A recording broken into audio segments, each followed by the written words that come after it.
우리 다 같이 기도함으로써 하나님께 예배드리겠습니다. 가장 높으신 분의 보호를 받으면서 사는 너는 전능하신 분의 그늘 아래 머무를 것이다.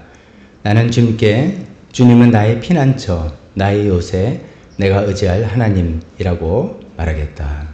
하나님 그렇습니다. 이런 고백 가지고 주님 앞에 나왔습니다. 우리 피난처가 되시고 우리 요새가 되시고 우리가 마음껏 의지할 하나님을 마음 높이 찬양하며 주님께 경배해 드리기 위해서 왔습니다. 하나님께서 우리에게 행하신 일을 다시 기억하며 너무나 감사드리며 그 하나님만을 믿고 의지하고 살아겠다고 주님 고백하며 나왔습니다. 하나님 저희가 여러 찬송을 또 여러 순서를 통해서 우리 하나님께 드리는 그 마음을 다 표현하려고 합니다. 그런 예배를 주님 받아 주시옵소서. 예수님 이름으로 기도했습니다. 아멘. 우리 다 같이 일어서서 함께 찬양하겠습니다. 박상 목사님, 또 라이트 켜주세요. 우리 첫 찬송은 찬송가 1장입니다. 만복의 근원 하나님. 우리가 바라는 모든 복의 근원은 하나님이심을 고백하는데 성부, 성자, 성령 하나님을 찬송하는 그런 마음에서 우리 세 번을 같은 내용을 짧은 찬송이지만 세 번을 찬송할 때마다 우리 고백을 담아서 하나님께 찬송하는 시간 되었으면 좋겠습니다.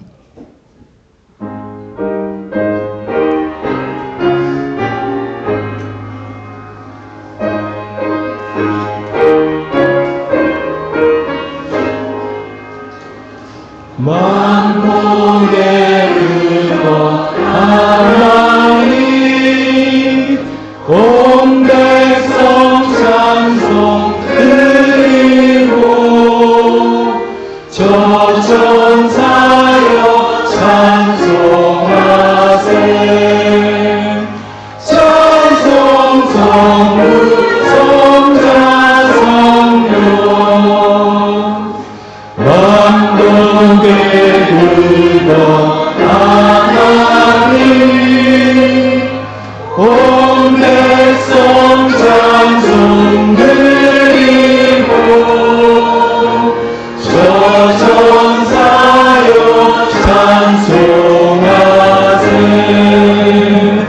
찬송 성부 성자 성령 좀 크게 봅시다. 만복의 근원 하나님 온 백성 찬송 드리고 저 천사여 찬송하세 찬송 성부 성자 성령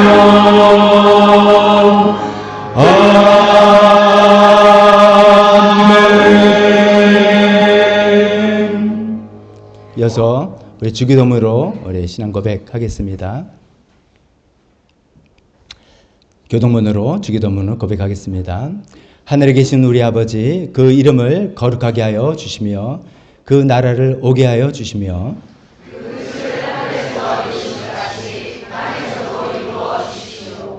오늘 우리에게 필요한 양식을 내려주시고 우리가 우리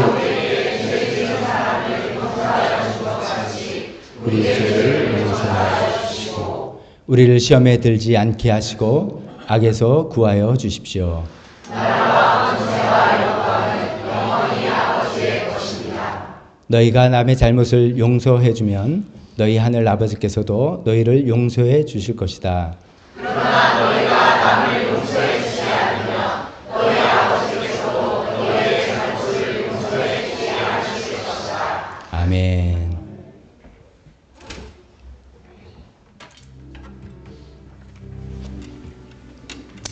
우리 지난 조일랜드 여름 캠프 통해서 아이들이 참 많은 은혜 하나님을 체험하고 왔는데 그때 배운 찬송 우리 지난달 세대 통합 예배 때 같이 불렀죠. 써주세요 하나님 써주세요. 어려도 연약해도 하나님 절 부르심을 믿습니다. 라는 그런 내용. 우리 다시 한번 다 같이 우린 또 그때 익혔으니까 어르신들도 같이 배우면서 우리 아이들을 이렇게 하나님의 일꾼이 되는 하나님께 쓰임받는 아이들 되게 원한다는 마음. 또 우리 주엘리드 자녀들 좀 더 크게 해주셔야지 되겠습니다. 같이 찬송하기로 하겠습니다.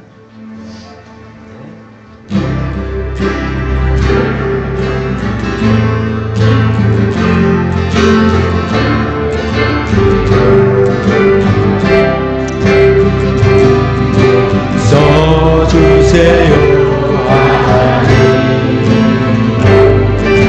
써주세요 하나님. 어려도 연약해도 믿습니다. 하나님 절 다시 한번 써주세요. 써주세요 하나님, 써주세요 하나님. 어려도 연약해도 믿습니다. 하나님 절 부르시 모세처럼 다윗처럼 저를 크게 써주세요. 기도합니다. 찬양합니다. 써주세요 하나님. 2절 써주세요 하나님, 써주세요 하나님. 주님이 주신 지혜 믿습니다.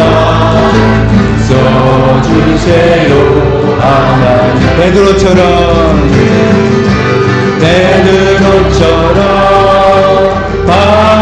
바울처럼 저를 크게 써주세요. 말씀 봅니다. 전도합니다. 써주세요. 모세처럼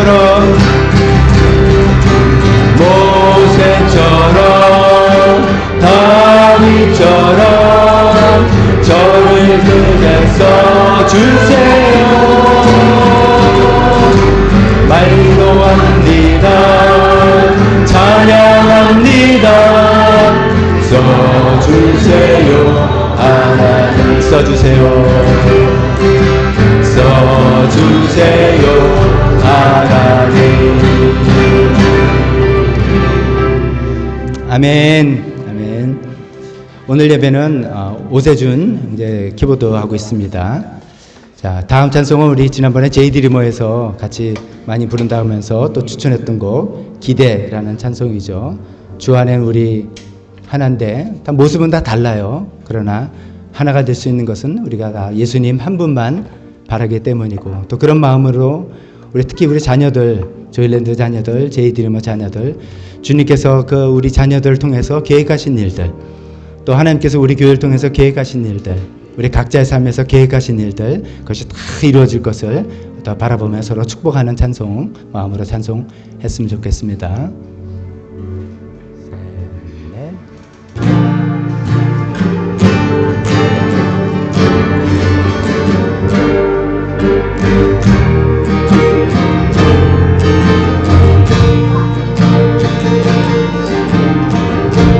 주 안에 우리 모습은 달라도 예수님 한 분만 바라네.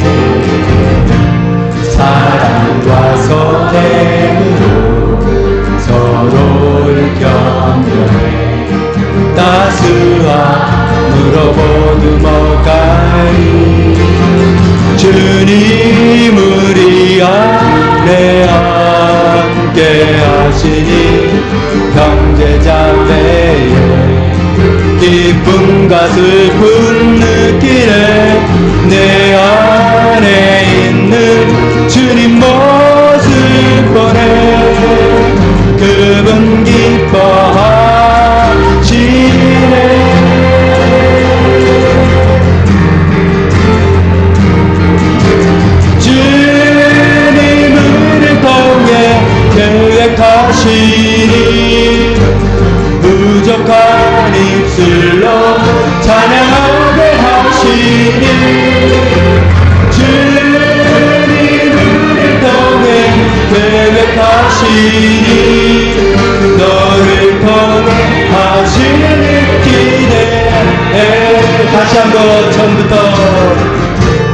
주 안에 우리 하나 모습을 달라도 예수님 한 분만 바라네.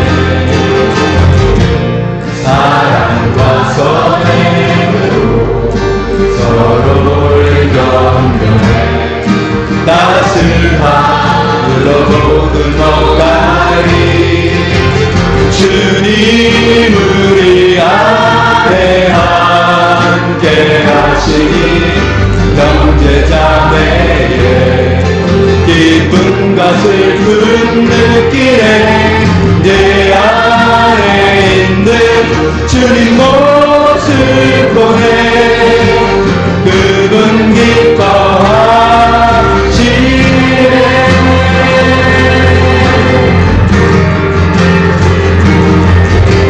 주님 우리 가운데 계획하시니 부정과 빅술로 찬양하게 하시니 주님 우리 통해 계획하시니 너를 통해 하시리네. 주님을 통해 다시 한번 주님을 통해 계획하시니 부족한 입술로 찬양하게 하시니 주님을 통해 계획하시니 너를 통해 하시리기에 우주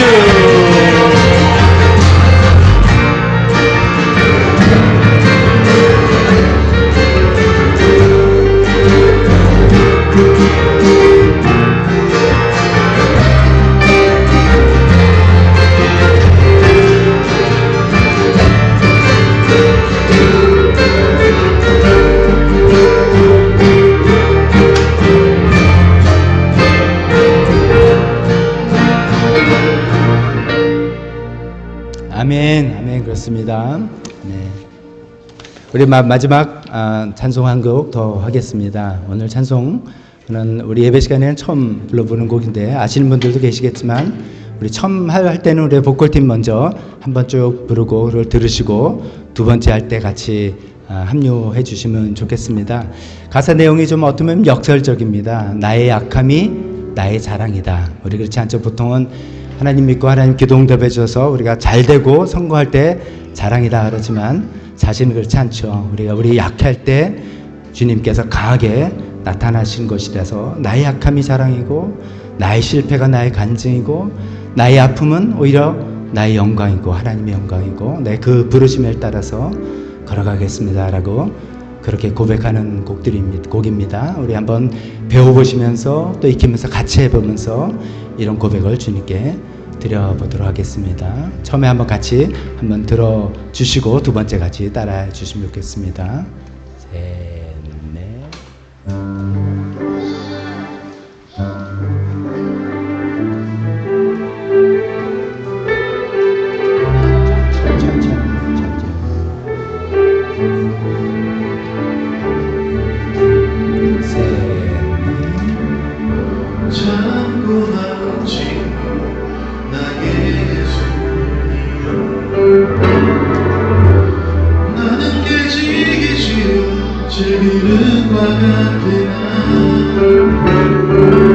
때로 낙심해도 포기치 않으니 예수의 생명이 내 안에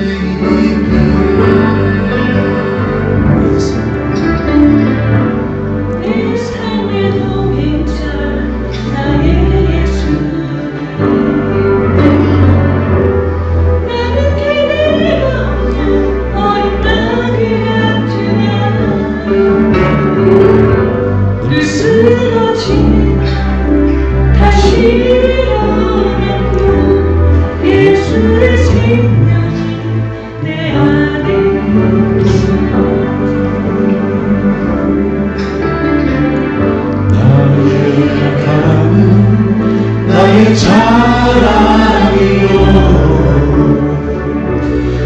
나의 실패는 나의 간증이요 나의 아픔은 나의 영광이니 그 부르심 따라 내가 돌아갑니다. 다 같이 다시 한번 참고 마시고 천천히 나의 예수님 나는 깨지시고 질그릇 바가트나 때론 낙심해도 보이지 않는 예수의 생명이 내 안에 있기에 내 삶의 동행자 나의 예수님 나는 기대가 없는 어린 나비 같으라 늘 쓰러지나 다시 일어나도 예수의 생명이 내 안에 있기에 나의 약함은 나의 자랑이요 나의 실패는 나의 간증이요 나의 아픔은 나의 영광이니 그 부르심 따라 내가 걸어갑니다. 나의 약함은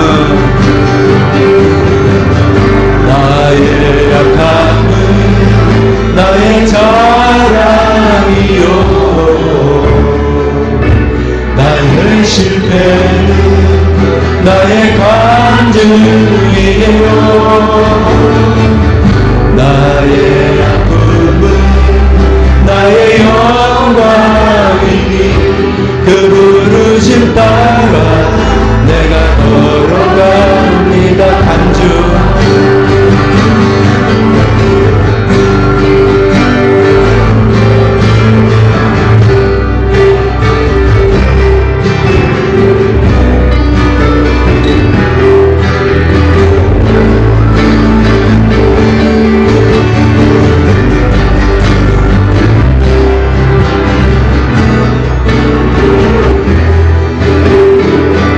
올라갑니다.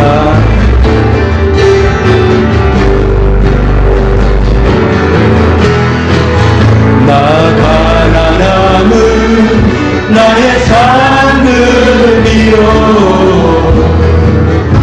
나 미련함은 나의 자랑이요 나 쓰러짐이 나의 고백이니 그 부르심 따라 내가 걸어갑니다. 나 가난함은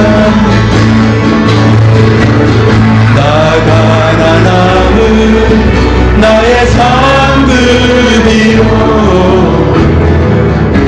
나의 미움은 나의 자랑이요 나 쓰러짐이 나의 고백이니 그 부르심 따라 내가 걸어갑니다. 나의 약함은 나의 자랑이요 나의 실패는 나의 간증이요 나의 아픔은 나의 영광이 그 부르심 따라 내가 걸어갑니다.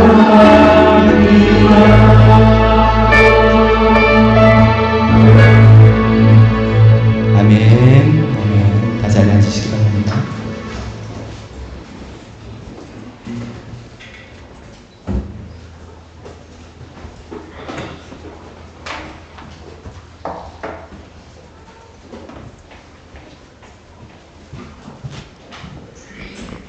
나의 약함이 무슨 나의 자랑인가. 우리 인생을 오래 사신 분, 또 특히나 하나님 앞에서 믿음으로 살려고 애쓰신 분들은 사실 누구나 다 공감할 것입니다. 이런 가사들에 우리 다 마음을 담아서 또 용기를 얻고 위로를 얻고 또 그런 하나님께 계속해서 나아가는 우리 모두가 되었으면 좋겠습니다. 오늘 9월을 맞이했습니다. 이제 날씨가 조금씩 선선해지기도 하고요. 그래도 좀 밤에 잠을 들만 합니다. 또 새로운 마음으로 또 이제 가을을 준비하고 맞이하는 우리 마음들이 되었으면 좋겠습니다. 오늘 세대 통합 예배로 다 함께 예배 드리며 오늘 예배 시간에 특송은 만나목장에서 특송해 주시겠습니다. 지난주 광고 드린 것처럼 행사 사진 교회 뒤에 복도 게시판에도 있고 교회 홈페이지에도 올려 있으니까 한 번씩 지켜봐 주시면서 또 그 마음 기도도 해주시고 또 기쁨을 나눠 주시면 좋겠습니다. 결혼식에 기쁜 소식이 있습니다. 우리 서영미 자매님 남편 이제 김흥태 형제님도 같이 오시고 했는데 이 가정에 따님이 있고 미국에서 따님 집에 방문하셨고 아드님 김영재 이번 토요일 날 결혼식이 있습니다. 집안에 경사가 생겼는데 축하드리고요. 함께 축하해 주시면 좋겠습니다.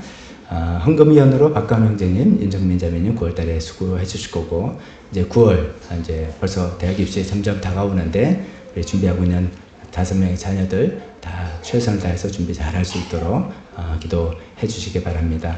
주보에 없는 광고 한 2가지 더 하겠습니다. 생명유산 공부를 한다고 말씀드렸고 여러분들 기도해 주시는 걸로 알고 있습니다. 김헌, 정지인 이 부부는 화요일날 저녁에 따로 만나서 하고 있고요. 서영미 자매님은 주일날 성경 공부하고 있습니다. 시작한 점은 포인트는 달랐는데 공교롭게도 진도가 똑같이 나와서 지난주에 우리가 죄인인 걸 고백하고 예수님을 영접하는 그 기도를 같이 성미 자매님도 주일날 하셨고 또 화요일날 김헌 형제, 정지 자매 부부도 했습니다. 그래서 예수님 영접하는 그 놀라운 일이 있었습니다. 아마 개인적으로는 아직도 뭐 얼떨결하고 뭔지 모르고 확신도 안 되고 그럴 겁니다. 다 그런 거죠. 그러면서 한 걸음 한 걸음 이제 신앙으로 하나님을 채우면서 나가는 그 첫 걸음을 잘 걷게 된 거 한번 축하합니다. 축하로 박수하겠습니다. 그리고 이제 지난주 광고 든 교자 드림 목장에서 지금 미국 많은 분들은 여행 중에 있죠. 이번 토요일 날 돌아오실 때 안전하게 또 즐거운 시간, 좋은 시간 잘 보내고 오실 수 있도록 기도해 주시기 바랍니다. 대표 기도하시고 헌금 다 하시고 난 다음에 헌금위원들은 앞에 헌금짐을 놔주시고 돌아가시면 그때 특송 나와서 해주시면 좋겠습니다. 대표 기도로 이어지겠습니다.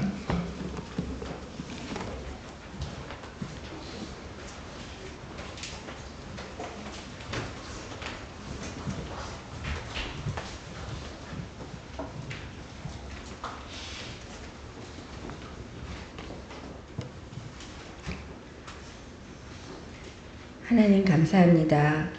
아버지라 부를 수 있는 자격을 주셔서 감사합니다. 주일에 기쁜 마음으로 찬양과 경배로 예배 드릴 수 있으며 감사드립니다. 지난 한 주도 수많은 어려움 속에서도 그것이 주님께서 온전히 우리를 만드시는 과정임을 알고 단단한 마음으로 기도할 수 있으며 감사드립니다.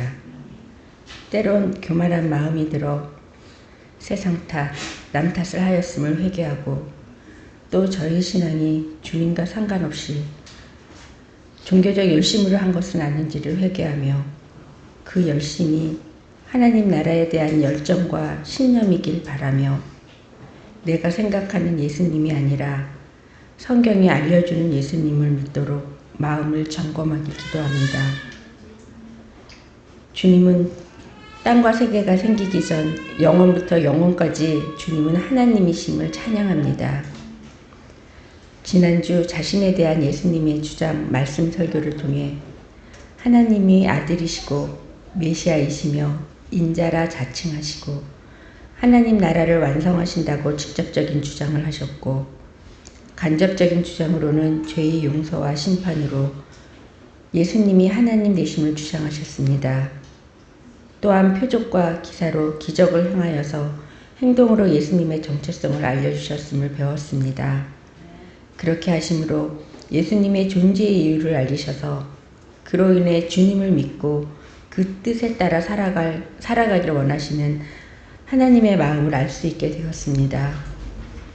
인간의 죄를 대속하기 위해서 십자가에서 죽기까지 순종하신 예수님을 통해 항상 겸손하고 정직하게 순종하는 마음으로 예수님 만나기를 사모하며 그 마음을 목장에서 나누며 인격적인 교제를 하기를 기도합니다. 또한 기도와 수고로 목원들을 돌보는 목자와 목녀들에게 새 힘을 주시옵소서.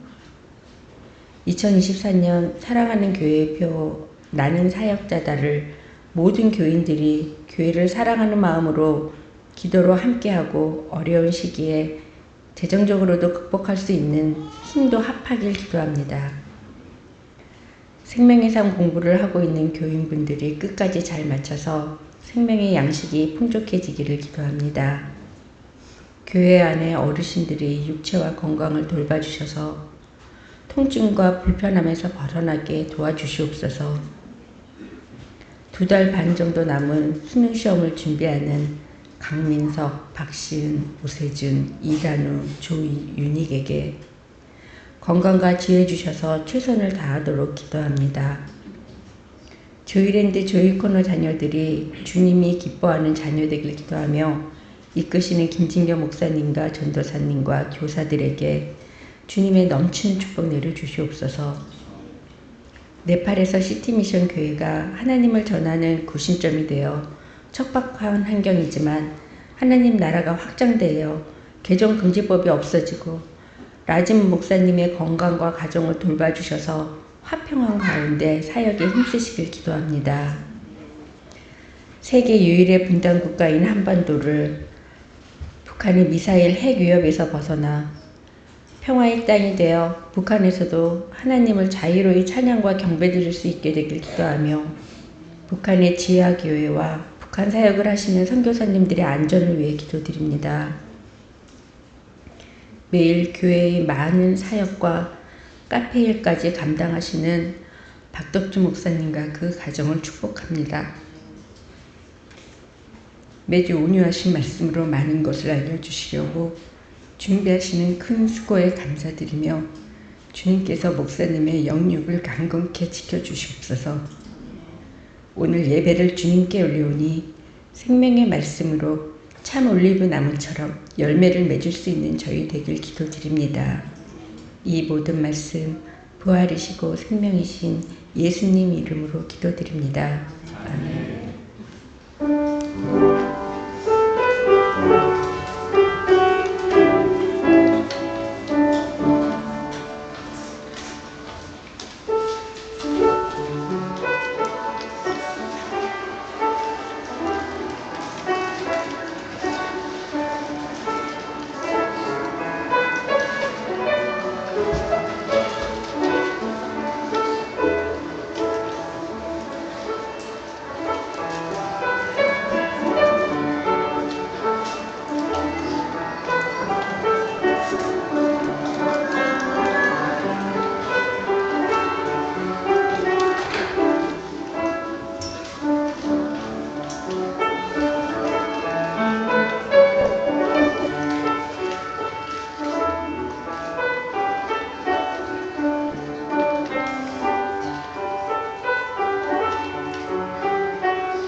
만남 목장의 또 특성 감사합니다.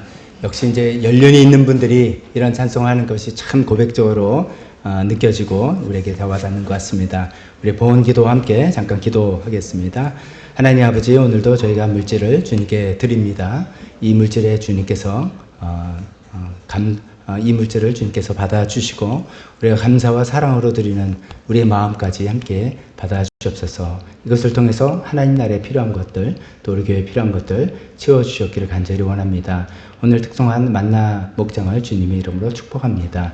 그분들의 모든 이 고백들이 좀 인생을 살아가면서 아름답게 사람들에게 알려지고 하나님께 기쁨과 영광이 되는 그런 한 분 한 분들의 인생 되기를 간절히 축원하며 모든 말씀을 예수님의 이름으로 기도했습니다.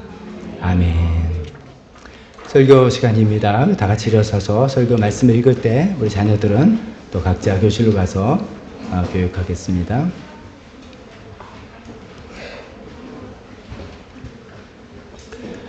오늘 설교 본문을 네 군데를 잡았습니다. 네 군데, 요한복음, 베드로전서, 누가복음, 히브리서 말씀 각각 우리 먼저 요한복음부터 읽어보겠습니다. 시작. 너희 가운데서 누가 나에게 죄가 있다고 단정하느냐? 내가 진리를 말하는데 어찌하여 나를 믿지 않느냐? 두 번째 베드로전서 시작. 그는 죄를 지으신 일이 없고 그의 입에는 아무런 거짓도 찾아볼 수 없었습니다. 누가복음 말씀 시작. 그런데 백부장은 그 일어난 일을 보고 하나님께 영광을 돌리며 말하였다. 이 사람은 참으로 의로운 사람이었다. 마지막으로 히브리서 4장 시작. 우리의 대제사장은 우리의 연약함을 동정하지 못하시는 분이 아닙니다. 그는 모든 점에서 우리와 마찬가지로 시험을 받으셨지만 죄는 없으십니다. 아멘. 설교를 위해서 잠깐 기도하겠습니다. 하나님, 계속해서 기독교의 기본 진리라는 책을 가지고 우리가 기독교 신앙의 기본을 우리가 살펴보고 있습니다. 하나님 딱딱할지 모르고 하나님 무료할지 모르지만 우리에게는 너무나 중요한 그 내용들을 살펴보고 있습니다. 성령님, 우리에게 필요한 부분들을 우리 각자의 마음속에 확신해 시키시고 그 모든 것들이 진리로 우리 마음속에 자리 잡을 수 있도록 도와주셨기를 원합니다. 예수님의 이름으로 기도했습니다.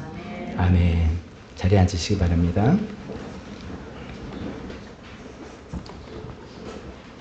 지난 주일에는 예수님이 자기 자신에 대해서 어떻게 주장하셨는지 살펴보았죠. 직접적으로, 간접적으로, 또 행동으로 했다고 말씀드렸습니다. 다시 한번 복습 비슷하게 한번 해보시죠. 직접적으로 예수님께서 내가 인자다라고 했는데 그게 그냥 둘러 말하는 게 아니라 굉장한 선언이었다라는 말씀드렸죠. 바로 하나님께서 보내신 그런 신적인 존재다라는 그런 주장이었다고 말씀했습니다. 또 하나님을 자기 아버지다, 내 아버지다, 유대인으로 상상하지 못하는 그런 호칭을 부르면서 자기 자신이 하나님의 이름을 또 드러내셨죠. 또 세 번째로 나를 대하는 것이 곧 하나님을 대하는 것이다 라고 여러 가지로 이 말씀하심을 통해서 또 본인이 하나님이라는 것을 직접적으로 주장하셨다 살펴봤습니다. 또 간접적으로 주장하신 거 우리가 살펴봤습니다. 하나님만 하실 수 있는 일을 내가 한다 라고 이렇게 주장한 것이죠. 그게 두 가지를 살펴봤는데 하나는 죄를 용서한다. 그래서 병낫게 해주는 게 아니라 죄를 용서한다고 막 선언하시는 그런 것들이라든지 내가 심판을 하는 그 권한을 가졌다라는 이런 주장 것들이 그런 것이죠. 마지막으로는 행동으로 하신 주장인데 단순한 어떤 놀라운 일이나 기적이 아니라 이것이 자기 누구인지를 알리는 표적과 기사가 되는 그런 일이다라고 말씀드렸습니다. 이런 이제 예수님의 주장들을 우리가 생각해 보면서 우리가 예수님 참 온유하시고 겸손한 분이신데 어떻게 이런 이야기를 하시나 이런 생각을 자신은 해야 되는 것이죠. 근데 예수님이 아무리 성품이 온유하시고 겸손하셔도 이런 자기 자신에 대한 주장만은 감출 수가 없었다. 그런 말씀드렸습니다. 그 이유는 예수님께서 오신 그 사명이 인간의 죄를 용서하기 위해서 대신 죽어주시라는, 그래서 용서하시려는 그 사명이 있는데 거기에는 이런 일들이 굉장히 중요한 것이죠. 아무나 죽어준다고 되는 일이 아닌 것이죠. 이게 사람이 되는 것도 아니고, 그래서 반드시 하나님의 아들, 하나님께서 우리를 위해서 돌아가셔야지 그 모든 효력이 온 인간에게 미치기 때문에 예수님께서 그런 주장만은 감출 수고 숨길 수 없으셨다는 그런 말씀을 드렸습니다. 오늘은 이제 그 두 번째로 예수님이 죄가 정말 없으신가, 또 죄가 없으셔야 되죠. 죄가 있으신 뭐 한 개인 인간이라면 뭐 십자가 돌아가셨다 그러지만 결국 자기 잘못으로 죽었겠지 이렇게밖에 생각이 안 되는 것이죠. 그래서 예수님이 정말 죄 없으신지 이런 부분을 오늘 살펴보려고 합니다. 이 부분은 사실 어떻게 보면 우리한테 또 중요한 부분이죠. 우리가 예수님 믿고 죄가 용서를 받는다. 그래서 뭐 그 후에 뭐 천국 간다, 여러 가지 이제 구원받고 천국 간다라는 그 죄 용서함의 기본이 되는 굉장히 그 중요한 근거가 되는 그런 내용들이 되겠습니다. 그래서 오늘 먼저 이제 성경에서 말하는 죄가 뭔지 간단하게 살펴보고 예수님께서 또 예수님의 측근들은 또 예수님의 대적자들은 예수님에 대해서 뭐라고 죄인인지 아니냐 이런 얘기에 대해서 뭐라고 말씀하셨는지 이렇게 생각해 보려고 합니다. 먼저 죄는 무엇인가 이거 잠깐 간단하게 이 이야기를 안 하고 넘어가는 건 좀 안 맞는 것 같아서 말씀드리죠. 죄가 뭡니까? 죄하면 다 알아요. 뭐 또 죄 졌지, 뭐 내가 무슨 죄를 졌어, 뭐 할 때 우리 마음에 떠올리는 여러 가지. 아유, 인간이 참 죄를 이렇게 너무 많이 져. 신문 봐, 뉴스 봐, 뭐 이런 이제 얘기를 떠올리죠. 이제 그럴 때 우리가 하는 게 이제 여러 가지 안에서부터 못된 생각들, 또 나쁜 말, 그다음에 잘못된 행동. 그래서 사람들한테 피해를 주는 것, 얼마나 작은 피해냐, 큰 피해냐, 끔찍한 피해냐 등등 마음과 말과 행동과 이런 것들 전부 다 이제 죄죠. 근데 이제 이런 것들은 죄의 열매 또 결과라고 볼 수가 있습니다. 이런 열매와 결과 물론 잘못되고 나쁜 거지만 이것을 위해서 예수님께서 이 하나하나를 위해서 십자가 돌아가셨다 이렇게 말하기는 좀 애매하고요. 예수님께서 우리를 위해서 대신 돌아가셨다는 것은 죄의 본질이고 죄의 뿌리를 말씀하시는 것이죠. 그게 즉 하나님께 대한 죄 이런 것이죠.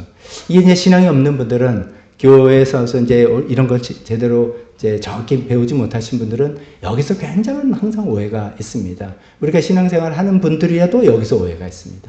죄는 하나님께 진 것을 이야기하는 거예요.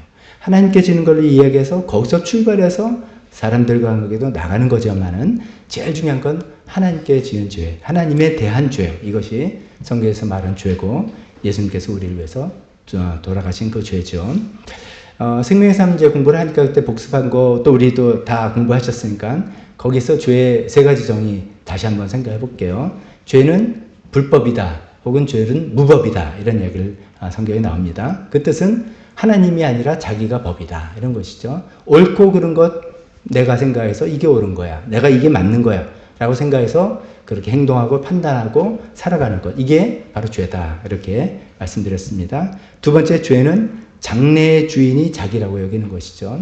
이건 사실 우리가 인생을 좀 살아보면 아닌 거 다 아는데 모르겠습니다. 워낙 능력 있는 분들이라서 능력 있으면 자기가 원하는 대로 다 돼서 그런지 모르겠습니다만 앞일을 내가 알아서 결정하고 내가 계획하고 내가 추진하고 내가 책임지고 그 영광도 내가 받는다라고 생각하는 그런 것이죠. 그래서 자기가 장래의 주인이라고 생각하는 하나님은 제외하고 자기가 주인이라고 생각하는 이것이 또 죄의 두 번째 정의다라고 하는 것이죠. 세 번째는 죄는 자기 마음대로 하는 것이다. 이게 무슨 자기 마음대로 하지 무슨 말이냐면 양심이 있고 우리에게 양심을 하나님께서 주어서 이거는 옳고 이건 그렇다는 것을 이거는 뭐 배워서 누가 가르쳐줘서가 아니라 다 마음속으로 아는 그런 것들이 있는데 그것을 어기면서 우리가 살아가는 자기 마음대로 하는 것이고요. 또 좀 이렇게 신앙적으로 말해본다면 성령님께서 우리에게 어떤 감동을 주시는데 좀 플러스적으로 긍정적으로는 뭘 좀 넌 이걸 해라 라고 어떤 부담감을 주시는 거예요. 뭐 어떤 어려운 사람들 보거나 뭐 이런 거 생각하면 작은 부담감이 주시는 것은 네가 여기 뭐 좀 해라 라고 하는 부담감이겠죠. 또 반대로는 찝찝함이 있어요. 뭐 이렇게 어떤 내 행동하려고 할 때 계속 뭐 캥기고 찝찝하고 이거는 성령님께서 너 하지 마라 라고 하는 그런 이제 감동인 것이죠. 이제 그런 것들이 있는데 양심과 성령님의 감동과 이런 것이 있음에도 불구하고 그냥 뭐 내가 늘 하던 대로 이렇게 하면 내가 좋으니까 귀찮으니까 내가 이렇게 되면 남들한테 잘 보이니까 등등 여러 가지 이유로 자기 마음대로 하는 것 이런 것이 죄라는 것이죠. 결국은 하나님이 없고 자기 자신이 하나님이 되어서 살아가는 것 그것을 이제 성경에서 죄라고 하지 않습니까? 이런 죄의 뿌리에서 이게 뿌리가 점점 자라서 뭐 뭐도 나오고 이파리도 나오고 열매도 나오고 꽃도 피고 등등해서 우리가 아까 처음 이야기한 것처럼 못된 생각, 나쁜 말, 잘못된 행동, 남들에게 좀 피해, 이런 것도 다 이제 나는 것이죠. 이런 것들이 이제 많은 사람들은 남들이 다 금방 보고, 이런 사람들이 이제 적은 것들은 남들이 모르죠. 그래서 저 사람은 참 괜찮은 사람이야, 이렇게 볼 수 있지만, 하나님은 우리 그 죄의 뿌리를 다 보고 아신다라는 그런 말씀입니다. 자, 이제 그런 의미에서 이제 예수님이 죄가 있으신가, 죄가 없으신가라고 할 때 예수님은 그런 의미에서 죄가 없다는 뜻입니다.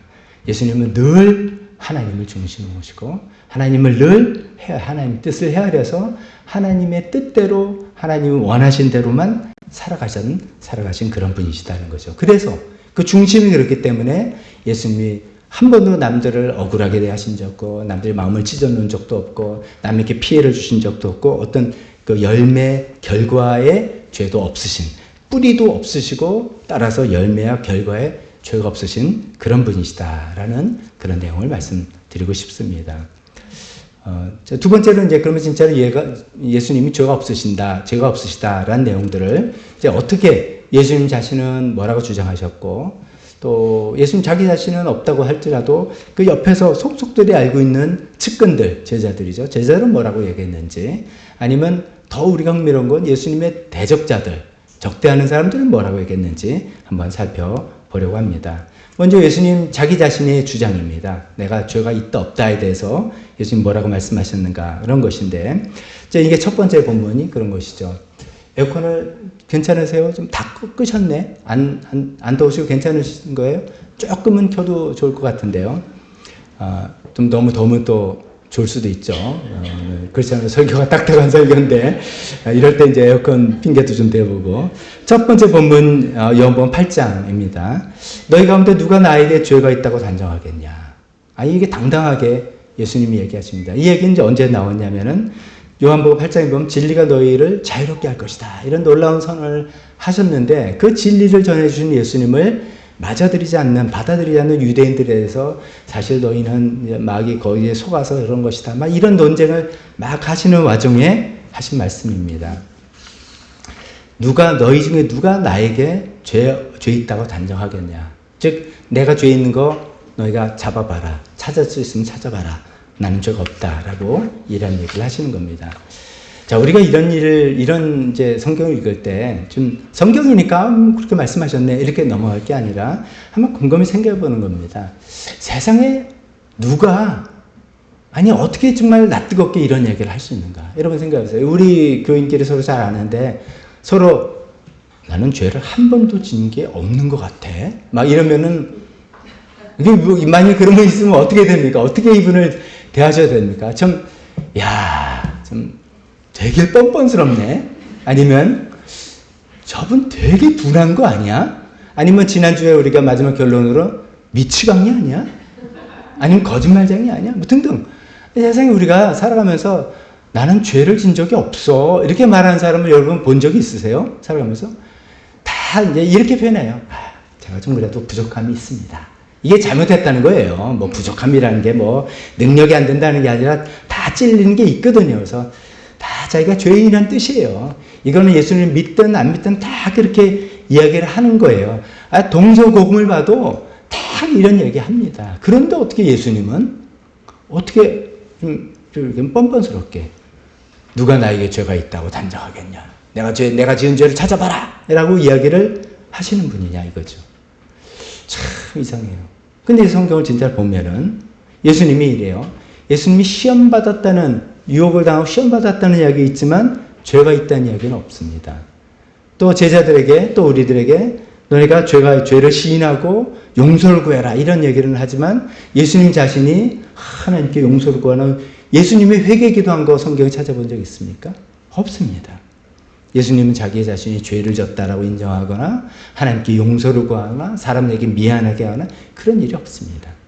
예수님 성경에 보면 도덕적으로 자기가 잘못했다고 느끼겠다는 그런 사인도 없고요. 또 죄의식을 느낀 적도 없는 것 같고, 하나님으로서 떨어졌다, 분리됐다라고 느낌을 받은 것도 없는 것 같습니다. 근데 이제 그런 얘기를 제가 드리면, 성경에 보면 예수님이 침례받지 않았냐. 요한이 베푸는 침례인데, 그 요한의 침례는 회개의 침례 아니었냐? 그거 받았으면 예수님도 뭔가 캥긴 게 있어서 침례 받고 깨끗하게 되려고 침례 받은 거 아닙니까? 라고 생각을 하실 수 있죠. 사실 침례 요한이 그렇게 생각했습니다. 예수님이 이제 다가오니까 나도에게도 침례를 하려고 하니까 당신이 무슨 침례 받을 게 있냐? 오히려 내가 당신한테 뭘 받으면 받았지. 이렇게 얘기했더니 예수님께서 뭐라고 얘기하셨습니까? 이렇게 해서 모든 의를 이루기 위해서 한다라고 이야기하셨어요. 즉 예수님 자신이 죄인이라서 이것을 받는 게 아니라 우리가 잘 공부하고 배운 것처럼 죄인과 동일시하기 위해서 그래서 결국 죄를 뒤집어 쓰고 십자가 죽으심을 통해서 하나님의 의를 이루는 과정으로 침례를 받는다라고 얘기하셨지 않습니까? 예수님께서 내가 죄가 없다라는 내 죄를 찾아봐라 막 이렇게 얘기를 하는 주장을 보면 이런 생각이 듭니다. 아, 예수님 좀 아까 제가 뭐 번번스러운 건가 뭐 이렇게 얘기한 것 중에 예수님 좀 둔감한가? 이런 질문을 생각해봐요. 진짜 우리 중에 있습니다. 아, 굉장히 피해를 남한테 줬어요. 굉장히 남을 힘들게 하고 있어요. 근데 몰라요, 본인은. 당시 자기 자신이 주변 사람을 얼마나 괴롭히고 힘들게 하고 피해를 주는지를 이분은 정말 몰라요. 아주 둔감한, 아주 둔한 그런 분이에요.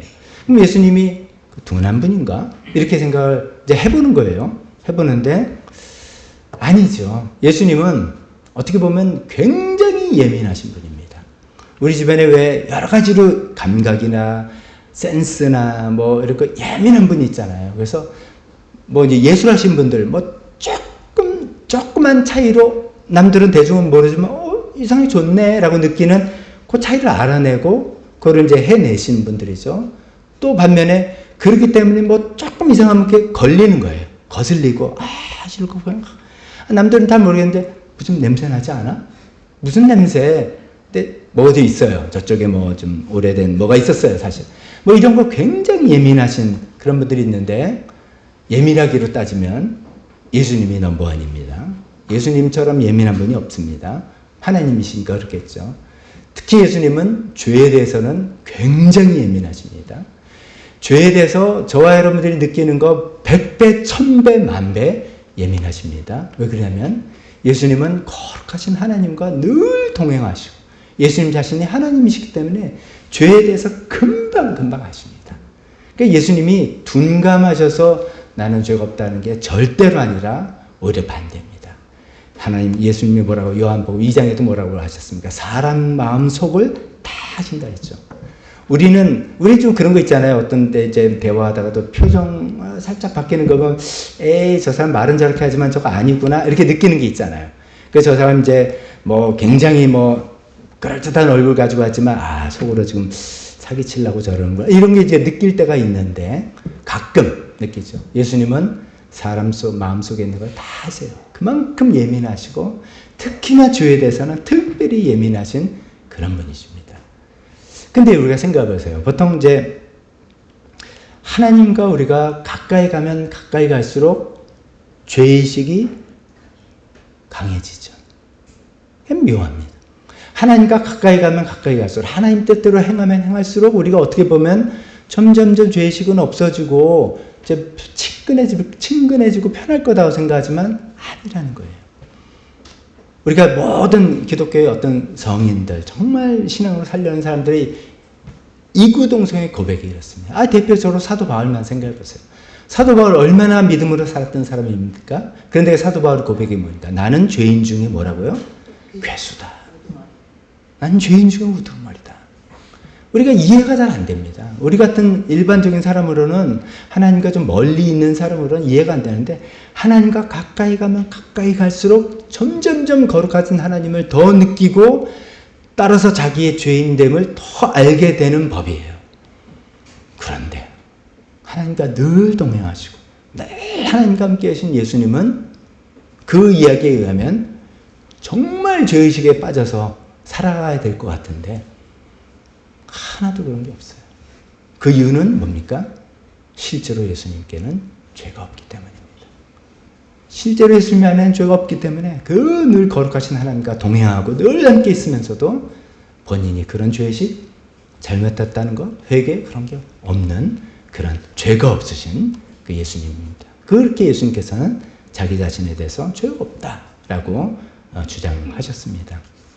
자, 그러면 예수님의 그 측근들, 본인이야 뭐 그렇겠지. 근데 주변 사람들은 뭐라 하는지 이야기해 봅시다. 이렇게 살펴봅시다. 예수님의 제자들이 보통 예수님과 3년간을 같이 지낸 사이다라고 생각하면, 지금 뭐 우리 여기 교회 내에서는 뭐 20년 넘게도 알고, 뭐 가족 같은 경우는 평생도 알고 뭐 그렇잖아요. 그런 사이도 있는데, 이제 우리가 주목해 봐야 할 것은 예수님과 제자들이 3년간 동거동락한 사이다는 거죠. 우리는 오래 알아도 같이 지낸 시간이 제한되어 있죠. 뭐 부부야 같이 살지만, 부부도 또 각자 일하면 또 서로는 뭐 하는지도 모를 수도 있습니다. 근데 예수님과 제자들은 3년간 늘 같이 다니셨어요. 그러니까 어떻게 보면 예수님도 제자들을 당연히 아시고, 제자들도 예수님에 대해서 속속들이 아는 그런 사이입니다. 그런 제자들, 그런 측근들이 예수님께 예수님을 뭐라고 평가하는가? 뭐 여러 증명이 있지만 하나만 선택해서 베드로전서, 베드로가 뭐라고 하는가 이야기해 봤습니다. 2장 22절에 이랬죠. 예수님은 죄를 지으신 일이 없고 그의 입에서는 아무런 거짓도 찾아볼 수 없었다. 내가 지난 3년 동안 그분과 늘 같이 다녔는데 죄를 지은 거 본 적이 없다. 그리고 거짓말 입에서 해본 적도 없다. 한 번도 죄를 지은 적이 본 적이 없다. 뭐 이런 증언을 하고 있는 것입니다. 뭐 요한도 그렇고 다 이제 그렇습니다. 물론 이제 우리가 이런 제자들, 측근들의 그 어떤 증언은 좀 이게 이해가 하죠. 편파적일 수밖에 없는 것이죠. 자기 스승에 대해서 나쁜 얘기 하겠냐 이라고 이야기해서 뭐 당연히 그런 얘기 하지 이렇게 생각할 수 있지만, 또 이것을 이제 객관적으로 한번 생각해 보는 겁니다. 이게 이제 이들이 지금 어떤 위치에서 이런 얘기를 하고 있는가? 베드로는 어떤 사람입니까? 지금 이 베드로 전서 편지를 쓸 때 베드로 위치는 그냥 예수님을 따라다닌 제자, 일개 그냥 평범한 사람이 아니라 예수님의 수제자로서 복음의 사도의 역할입니다.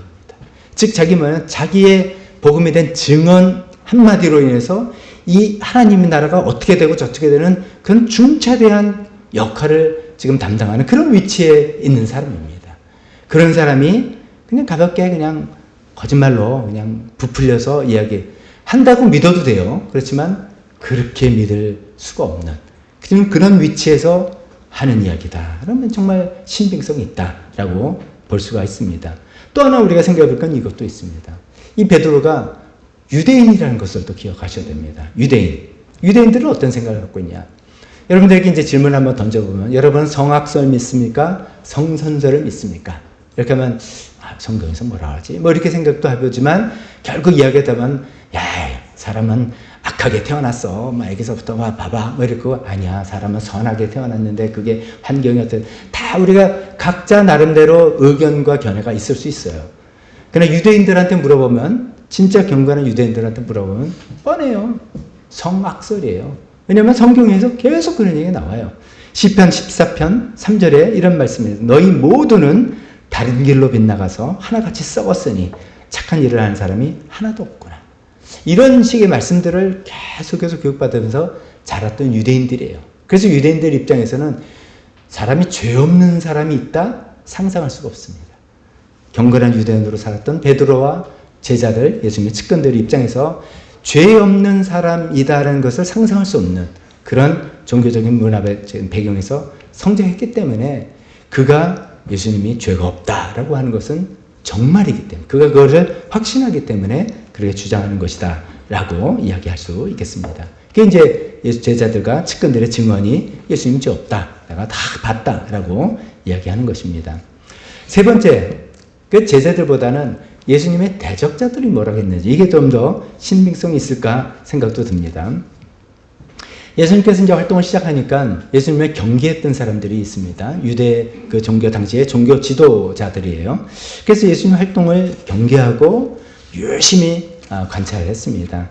관찰하면서 감시한 셈이죠. 그러면서 저 사람이 점점 좀 이렇게 좀 위협적인 행동하고 자신들의 종교 권력을 좀 뭐 침해하는 것 같기도 하고, 저 사람들 위험한데 뭐 이런 생각이 들어서 이제 그렇게 되면 어떻게 하냐면 그 사람의 어떤 사상과 이념과 이런 거를 딱 찾기에는 좀 힘들어요. 왜냐하면 대중적인 지지를 얻기 때문에. 그렇죠. 그러면 그때는 어떻게 공격을 합니까? 그 사람의 인격적인 결함을 찾게 마련입니다. 그게 뭐 요즘 뭐 정치에서 딱 사회적으로 딱 그렇잖아요. 그래서 어느 날 갑자기 왜 어떤 사람이 인격적인 결함이 막 뉴스 보도내서 어떻게 되기도 하고 그런 것이죠. 그런 거인데 그래서 이 사람의 인격적인 결함, 도덕적인 결함을 찾으려고 애를 썼습니다. 근데 찾을 수가 없어요. 아무래도 찾을 수가 없는 거예요. 그래서 이제 복음서에서 나오면 그 대적자들이 바리새파 사람들이나 뭐 이런 사람들이 하는 이야기는 되게 이제 이런 이야기입니다. 예수님 신성모독이다. 아까 우리가 지난주에 살펴본 죄 용서 하나님만 할 수 있는데 자기가 죄 용서할 수 있다고 주장한다. 뭐 그런 것들. 안식일 범했다. 안식일은 일을 하지 말아야 되는데 막 병자를 고치고 한다. 그게 이제 율법적인 도덕 문자적인 해석에서는 그렇게 쭉 살아왔지만 성경 율법을 진짜로 생각해보면 말이 안 되는 그런 주장인 것들이죠. 그리고 예수님에 대해서 제일 인격적으로 도덕적으로 이제 책망을 하고 책잡았던 거는 예수님은 죄인들의 친구다 이런 얘기를 했어요. 늘 그래서 저런 사람이 하나님의 일을 할 수가 없다라고 이야기했습니다. 왜 죄인들의 친구냐? 맨날 먹는 거 좋아하고 그 문화권에서 포도주 마시는 게 이제 문화니까 포도주 마시는 거 좋아하고 늘 세리 창기처럼 비도덕적인 사람과 어울리고 뭐 이렇게 예수님을 책잡았던 것입니다. 자, 이런 것들이 얼마나 책잡기 위한 그 책인지 이런 거 우리가 잘 알지 않습니까? 예수님께서는 그 모든 사람들을 품고 사랑하기 위해서 한 것들이죠. 이제 어떤 그런 논란이 돼서 사실 이제 재판에까지 붙여졌어요. 재판에 붙여졌는데 재판을 받으면 받을수록 예수님께서 죄 없다는 것이 그냥 입증이 되는 거예요. 대표적으로 로마 총독 빌라도에 데리고 와서 사형 권한이 자기들이 없으니까 빌라도에 데리고 와서 이 사람이 뭐 어쩌고 이제 사실 도덕적인 결함으로 또 안 되니까 정치적으로 누명을 씌워서 자기가 왕이라고 주장했다. 없는 말을 했죠. 빌라도가 이제 쭉 재판해 보니까 그 모든 일이 어떻게 된지를 간파한 거예요. 종교 지도자들이 자기네 권력을 지키려고 그게 침해받을까봐 지금 정치적으로 이렇게 음모를 꾸미는구나 알았습니다. 그래서 결국 이제 빌라도가 한 그 유명한 행동, 그것이 결국 자기 자신을 정당화하지는 못하지만 그 유명한 행동이 뭡니까? 사람들 대중 앞에서 탁 물 갖고 와서 손을 딱 씻으면서 나는 이 사람의 피에 책임이 없다. 그 뜻은 뭡니까? 나는 이 사람에게 죄를 발견하지 못했다. 이 사람은 사형을 받을 죄도 없고 이 사람은 죄가 없더라 보니까. 그런데 당신들이 하도 유용하고 사실 협박도 하고 그러니까 여러분을 책임입니다. 그래서 적어도 빌라도는 예수님이 죄가 없다는 것을 간접적으로 시인한 사람입니다. 그 다음에 오늘 읽었던 본문, 누가복음 본문은 백부장이라는 사람의 그 증언입니다. 백부장은 로마 100명의 군사를 거느리는 장교죠. 이 사람들은 사형 집행 전문가들입니다. 그래서 이제 재판이 끝나고 빌라도로부터 재판이 끝나고서 거기서부터 우리가 아는 채찍질을 맞는 것서부터 십자가에서 못 박아서 처형하는 데까지를 맡았던 책임자입니다. 그 쭉 과정을 보았고 예수님에 대해서 했던 이야기도 다 들었어요. 자기도 다 듣고 다 보고도 받고 했겠죠. 그런데도 끝까지 예수님께서 보이신 태도나 이런 것들을 보고선 자기 자신이 결론적으로 한 얘기예요. 이 사람은 참으로 의로운 사람이었다. 즉 이 사람은 죄가 없는 사람이다. 이 사람은 죄를 뒤집어 쓴 사람이지 죄는 정말 없는 사람이다. 라고 예수님을 대적하는 사람들조차도 예수님의 정확한 죄를 책잡을 수 없었고 그를 재판했던 사람들도 예수님 죄가 없다는 것을 입증했던 그런 이야기입니다. 여기까지 정리를 한번 해봅니다. 예수님 과연 죄가 있으셨냐 없으셨냐? 예수님 자신이 죄가 없다라고 자신 스스로 당당하게 말씀하셨습니다. 또 예수님의 최측근인 제자들도 그렇게 증언했습니다. 예수님의 대적자들마저도 예수님께 어떤 죄를 찾을 수가 없고 도덕적인 결함을 찾을 수가 없다고 빌라도의 입으로 또 백부장의 입으로 우리가 확인해 봤습니다. 자, 그래서 예수님은 정말 죄 없는 그런 죽음을 당해서 정말 우리의 구원을 이루실 합당한 그분이 되었습니다. 유대 구약시대에 하나님께 드릴 제물을 어떤 양을 잡으라고 합니까? 흠없는, 점없고 흠없는 양. 그걸 인간적으로 하면 죄 없는 제물 이렇게 되는데 정말로 점도 없고 흠도 없는 희생제물로 합당하신 예수님이 되어서 우리의 구원을 이루실 예수님이 되었다는 것입니다. 이 부분이 정말 예수님이 그렇지 않았다면 우리의 모든 구원은 사실 물 건너가는 겁니다. 예수님 돌아가셨지만 자기 죄 때문에 죽었지 이렇게 생각할 수가 있는 것입니다. 자, 그런데 오늘은 저는 이제 책에 있는 내용을 가지고 우리 설교를 하고 있는데 책에 없는 내용을 좀 추가해서 뒷부분을 또 말씀을 좀 드려보려고 합니다. 즉 죄의 유혹을 이기고 믿음의 선구자가 되신 예수님에 대해서 살펴보려고 합니다. 자, 이제 앞에 전반부에는 죄가 뭐냐, 성경적인 죄가 뭐냐 말씀드렸고, 두 번째는 예수님이 죄 없다는 것을 본인이 어떻게 이야기하셨고, 제자들은 뭐라고 증언했고, 그 다음에 주변 대적자들은 어떻게 이야기했나 이런 것을 살펴봤다면은, 그 다음에 이제 좀 다른 이야기를 한번 이 관련돼서 다른 새로운 이야기를 한번 해보겠습니다. 예수님이 예수님 죄 없다. 죄 없는데 예수님이 죄를 지을 수 있었는데 죄가 없으신 분인가? 아니면 예수님은 죄를 지을 수 없는 분이라서 없었는가? 이런 질문을 한번 던져보려고 합니다.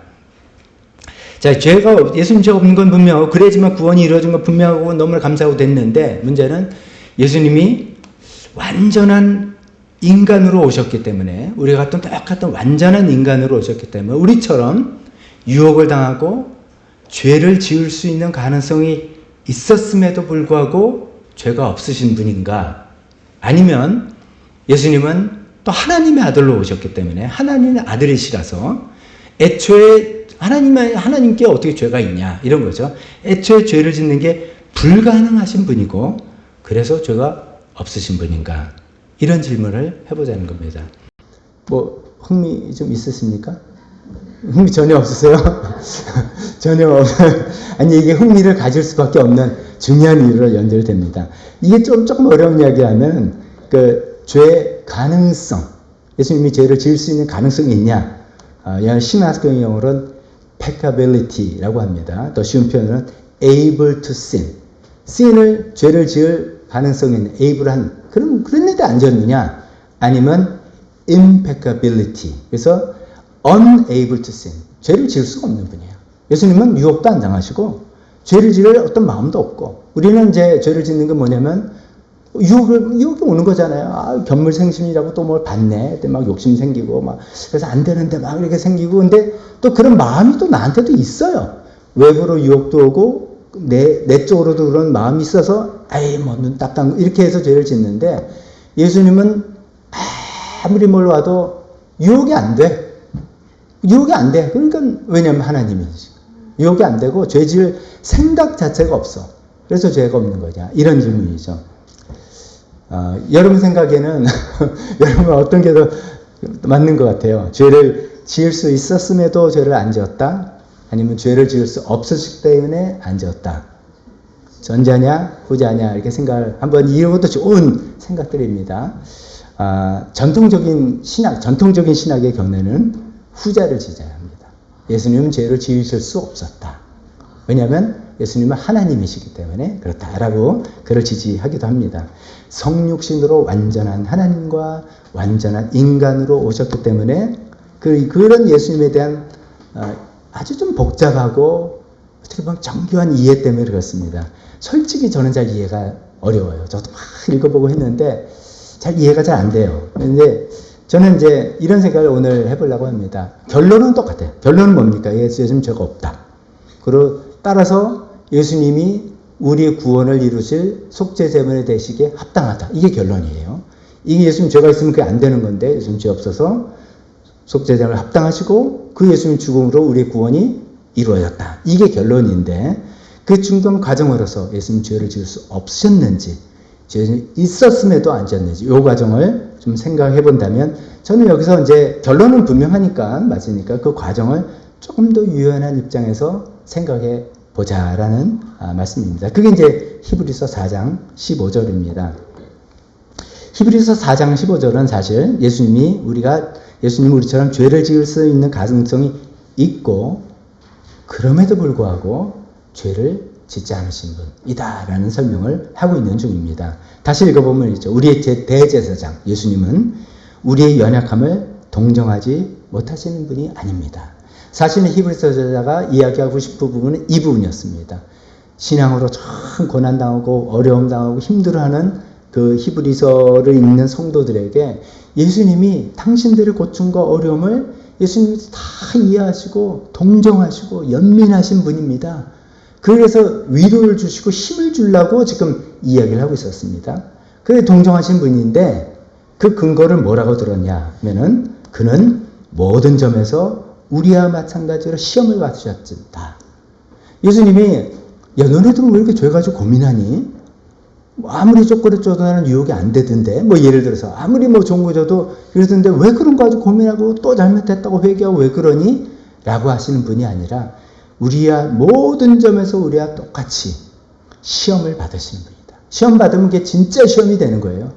진짜 유혹이 되는 거죠. 시험 받았는데 내 마음은 아무 이상이 없다. 이게 아니라 그 갈등도 되기도 하고 힘들기도 하고 하는 시험이 있는 분이라는 거예요. 그러나 죄는 없으신 분이다. 그 죄는 없으신다는 건 사적으로 괜히 그래서 예수님 죄를 졌단 말입니까? 이렇게 가면 곤란할까봐 이야기하는 것이고 메인 포인트는 예수님은 우리를 동정하시고 우리 마음을 너무 잘 이해하시고 너무 우리 연민하신 분이다. 왜? 우리와 똑같은 갈등과 고민과 유혹을 겪으시고 그 고충을 알고 계시는 분이기 때문이다 라는 거예요.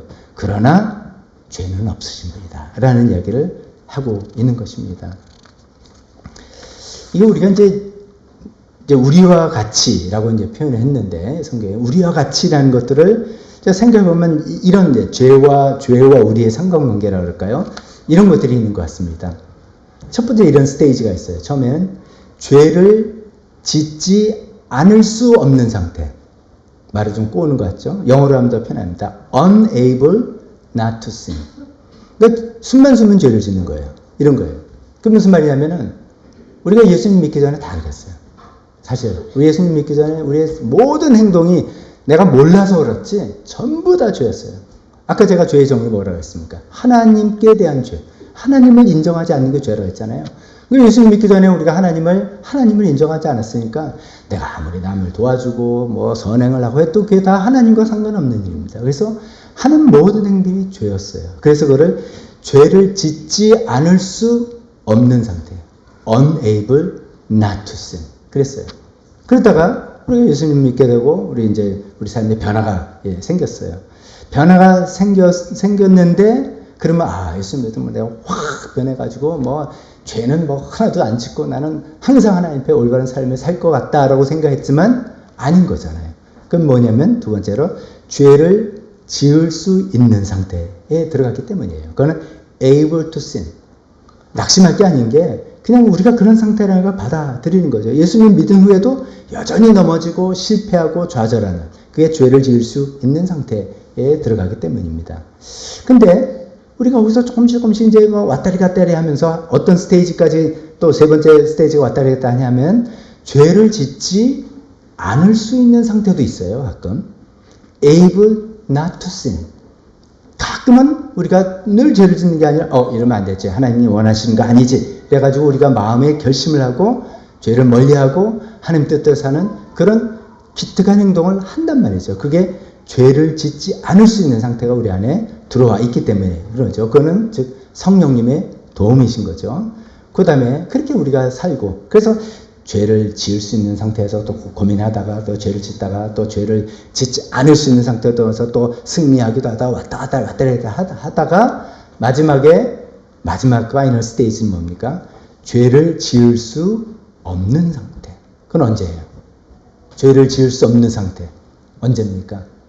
죽어서 우리가 다 죽고 나면 또 우리가 천국에 가면 왜냐하면 죄가 없기 때문에 죄가 나를 건들지 못하니까 이제 죄를 지을래도 지을 수가 없는 그런 파이널 스테이지에 들어가는 겁니다. 제가 이렇게 생각해 본다면 예수님께서 우리와 마찬가지로 모든 점에서 우리와 마찬가지였다라고 한다면 그 두 번째와 세 번째 상태, 죄를 지을 수 있는 상태고 또 죄를 짓지 않을 수 있는 그 우리의 갈등과 고민이 있는 그 상태를 예수님도 똑같이 갖고 계셨다는 거죠. 예수님도 우리가 당하는 시험과 유혹을 똑같이 느끼고 그 시험과 유혹으로 느낀 거예요. 그냥 왔는데 뭐지? 이게 아니라 시험과 유혹으로 느끼고 죄를 지을 수 있는 가능성도 있었지만 죄를 짓지 않을 가능성도 있는 상태에서 예수님께서 죄를 안 짓기로 결단하고. 근데 그러면 예수님 혼자 하신 게 아니라 뒤에 살펴보겠지만 성령님께 완전히 순복하고 성령님 의지했기 때문에 그 길을 선택해 가실 수 있었다는 것이죠. 그 예수님의 대표적인 시험과 이런 시험과 유혹이 광야에서의 유혹과 겟세마네 동산의 유혹이잖아요. 광야에서 돌로 떡을 만들어 봐라. 예수님 40일 금식하셨어요. 정말 배고프셨어요. 그걸로 하나님의 능력을 가지고 자기의 유익을 취하고 싶은 마음이 왜 없었겠어요? 그걸 알기 때문에 찔른 거죠. 있으셨어요, 분명히. 그러나 예수님께서는 그렇게 하나님의 능력을 사용하지 않기로 결단하신 거죠. 그래서 말씀을 물리신 거죠. 겟세마네 동산에서도 오히려 우리 사람들이 잘 모르는 이 진노의 잔을 마시면 앞으로 어떤 고통이 있을 거다. 단순히 육신적 고통 정도가 아니라 십자가에 죽는 찔르는 거 이게 아니라 하나님께 버림을 받는 말도 못하는 그 고통이 있을 거를 알기 때문에 이 잔을 거둬달라고. 그게 너무너무 힘든 거예요. 힘든 일이에요. 그런 고통을 느꼈는데 하나님께서 천사를 보내시고 성령님께서 도움을 주셔서 그 시험을 이기시고 내 뜻대로 마시고 아버지 뜻대로 하십시오. 라고 이겨나가신 그런 것이죠. 진짜 시험과 진짜 유혹을 당하셨고 거기에 넘어질 가능성도 충분히 있으셨지만 죄가 없으신, 죄를 짓지 않으신 그런 예수님입니다. 라고 말씀드리고 싶습니다. 그게 그래서 진짜 유혹과 시험을 당하는 그렇죠. 우리가 살아가면서 정말 시험당하고 정말 유혹들 당하잖아요. 그리고 우리는 넘어질 가능성이 죄를 지을 수 있는 상태가 너무너무 있잖아요. 그런 우리의 상태의 연약함을 예수님께서 너무나 잘 아신다는 거예요. 그래서 그거를 동정하신다. 그걸 좀 마음 아파하시고 너 왜 그까지밖에 못하니? 이러고 다그치시는 게 아니라 연민으로 대하시고 동정하시고 그래서 우리를 기꺼이 용서해 주시고 우리에게 힘을 부어주시는 그런 분이시라는 말씀입니다. 근데 여기서 끝이 아니라 더 나가서 그 예수님이 그 길을 하시면서 예수님 그러면 어떻게 해서 그렇게 나가셨나 했더니 아까 말씀드린 성령님을 의지해서 그 승리의 길을 가셨다는 거죠. 그 길을 쫙 뚫어보면서 똑같이 예수님과 우리가 똑같이 유혹당하고 똑같이 갈등하지만 이렇게 해라 라고 하는 그 길을 보여주신 분이다라는 말씀이 히브리서 12장 1절에서 나옵니다. 제가 읽어보겠습니다. 그러므로 이렇게 구름대와 같이 11장에 나오는 누구 믿음의 증인들 나오죠. 수많은 증인이 우리를 둘러싸고 있으니 우리도 갖가지 무거운 짐과 얽매이는 죄를 벗어버리고 우리 앞에 놓인 다름질을 참으면서 달려갑시다. 이렇게 권면하는데 너 혼자 가라가 아니라 그 다음에 얘기합시다. 믿음의 창시자요 완성자이신 예수를 바라보면서 예수님을 누구라고 소개하냐면 믿음의 창시자고 믿음의 완성자다라고 표현했습니다. 믿음의 창시자면 뭘 새로 처음 시작했다는 분이잖아요. 처음에 시작한 분인데 믿음을 처음 시작했다. 그럼 좀 이해하기가 조금 어려운 표현입니다. 그래서 이제 이렇게 이해하면 좋겠습니다. 개척자, 선구자라는 뜻입니다. 파이니어라는 뜻입니다. 즉 믿음의 길을 어떻게 걸어가는지를 예수님이 제일 먼저 열어서 보여주셨다는 거죠. 어떤 길이냐? 똑같이 시험당하고 유혹당해서 막 쓰러지는 너무나 이 시험과 유혹이 크고 막 그런데 그럴 때 또 죄를 지을 가능성이 너무나도 분명히 있는데 100% 성령님을 의존하고 그 길을 유혹에 넘어가지 않고 시험에 빠지지 않고 죄를 짓지 않는 그 길을 갈 수 있다. 이렇게 가는 것이다. 라고 보여주신 그 길을 개척해 나가신 막 밀림이 있으면은 큰 칼로 칼로 이렇게 숲을 자르면서 개척해 나가는 것처럼 이게 유혹거리가 많고 시험거리 많지만 이렇게 가는 것이다고 보여준 그 예수님이다라는 의미에서 믿음의 창시자 그리고 그것을 완성하신 완성자 예수를 바라보면서 우리가 믿음의 싸움을 싸워 나가야 된다라고 이야기하고 있습니다. 오늘 결론을 말씀드렸습니다. 오늘 설교 제목에 예수님은 죄가 없으신가 이거였습니다. 우리 모두의 대답은 그렇습니다 하는 것이죠. 예수님 자신이 그렇게 주장하셨고 제자들도 그렇게 증언했고 대적자들조차도 인정을 했은 것입니다. 이렇게 볼 때 예수님은 사실 역사상 유일무이하신 분입니다. 정말로 완벽하고 거룩하신 분입니다. 그러니까 참 놀라운 분이다. 정말 성인이구나 이렇게 생각할 수 있는데 그것이 우리의 포인트가 아니라 그런 분이시기 때문에 우리의 죄를 대신해서 돌아가실 수 있는 합당한 제물이다. 죄 없어요. 점도 없고 흠도 없는 합당한 속죄 제물이 되어주셨다. 그래서 이것을 생각할 때마다 참 예수님께 감사합니다라는 그 생각을 우리가 할 수가 있겠습니다. 두 번째 말씀은 예수님은 죄를 지을 수 없는 상태라서가 아니라 우리가 똑같이 분명한 유혹도 받고 분명히 죄를 지을 가능성도 있지만 어떻게 자신의 능력으로 성령님을 의지하고 하나님을 의지함으로써 죄를 짓지 않으신 그 길을 보여주신 분, 그러면서 믿음의 창시자 선구자가 되신 분이라고 말씀드렸습니다. 그 예수님을 우리는 따라가야 되겠습니다. 그때 생각해 보는 겁니다. 나를 지금 넘어뜨리는 유혹이 뭔가. 여기 계신 분들 다 그 유혹거리가 각자 다를 것입니다. 내가 싸우고 있는 싸움은 지금 뭔가. 막 시험 들고 막 힘들어하는 그런 게 뭔가. 그게 누구를 미워하고 하나님 불신하고 싶고 돈과 쾌락을 쫓고 세상 성공을 쫓고 이런 것들이 다 각자가 있을 것입니다. 이것이 우리에게 진짜로 리얼한 유혹입니다. 그리고 우리는 거기에 넘어질 가능성이 너무너무 많은 그런 죄인들입니다. 그리고 그러시는 마음조차도 우리가 있어요. 사실. 그러나 그러지 않은 길을 선택해 하신 그 예수님, 그 비법을 예수님 보여주신 것처럼 성령님을 완전히 의지하고 나가서 그 죄를 넘어지지 않는 길을 가셔서 믿음의 길을 열어주신 그 예수님을 바라보고 그 예수님을 따르겠다고 결단하는 우리 모두가 되었으면 좋겠습니다. 이 시간에 반주해 주실 때 우리 잠깐 함께 기도하는 시간 갖겠습니다. 예수님의 죄 없으심에 대해서 우리가 감사하며 또 그것을 또 마음속에 되새기면서 참 그러지 않았으면 하나님께서 나를 용서하신다는 것이 불가능했겠구나. 그런 것이죠.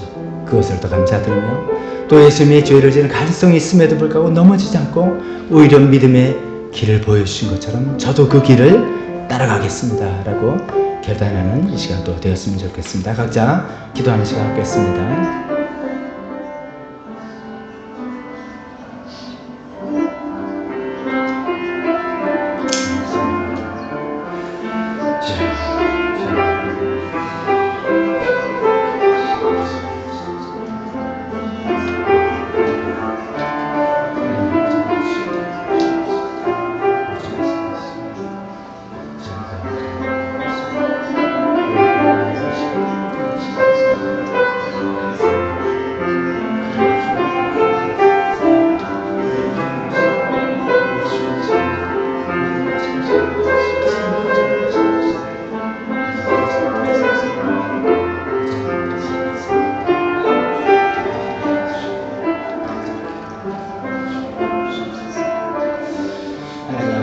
예수님이 죄가 없으신 순결하신 분이라서 너무너무 감사합니다. 예수님 무죄하신 분이라서 참으로 감사합니다. 우리 죄를 대신해서 속죄제물 되시게 합당하신 분이라서 너무나 감사합니다. 그러나 예수님께서 죄를 지을 수 없는 분이 아니라 우리가 똑같이 유혹을 당하시고 죄에 넘어질 가능성이 너무나 많았지. 오로지 성령님을 의지하고 그 길을 걸어가셨던 그 믿음의 길을 보여주신 분이라서 주님 우리도 그 예수님을 따라가길 원합니다. 오늘 우리가 살아가면서 수많은 유혹과 시험거리에 우리는 정말 나 죄에 많이 노출되고 살아가고 있습니다. 그러나 예수님께서 보여주신 그 믿음의 창시자고 선구자 되신 예수님을 따라가는 우리가 되게 도와주시옵소서. 예수님 이름 기도했습니다. 우리 다 같이 일어서서 헌신 찬송 부르시면서 헌신하고 축도로 이루어지겠습니다.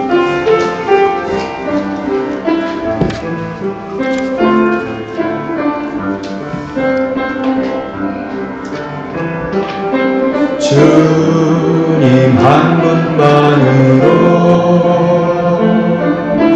내 영혼 만족하는 다른 종류의 즐거움 날 채울 수 없네. 주님 한 분만으로